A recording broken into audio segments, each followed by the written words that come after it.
Rendon Labrador versus Michael V. Gusto ko lang magsalita tungkol kay Michael V, aka Bitoy, at sa lahat ng mga artistang laos. Marami rin kasing artistang mayayabang, akala mo sino eh. Mga laos naman. Mga laos naman. Wait a minute. Who are you?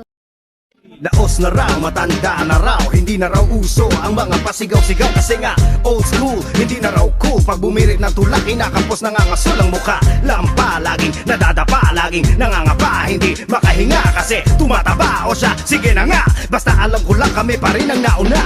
Mga katulad nyo, hindi ko na pinapatulan kahit na alam ko lagi nyo akong inakatulan. Eh ano kung matanda na, eh ano kung mataba na, talagang lumalaki dahil marami na akong pera. Di katulad ng iba na magaling sa salita pero hanggang doon na lang wala namang nagagawa. Hindi na nga ako nagra-rap pero wag nyo akong ismulin kasi pangalan ko Michael V pa rin. Ang hirap nung nanguhusga na hindi nag-iimbestiga. Kasi madalas ang ending nun, mali ka eh. Hindi kasi porke tama ang ginagawa mo, eh mali na yung ginagawa ng iba. Eh siguro iba lang yung diskarte, iba lang yung paraan. Pero sigurado ako may magandang dahilan yung mga yan.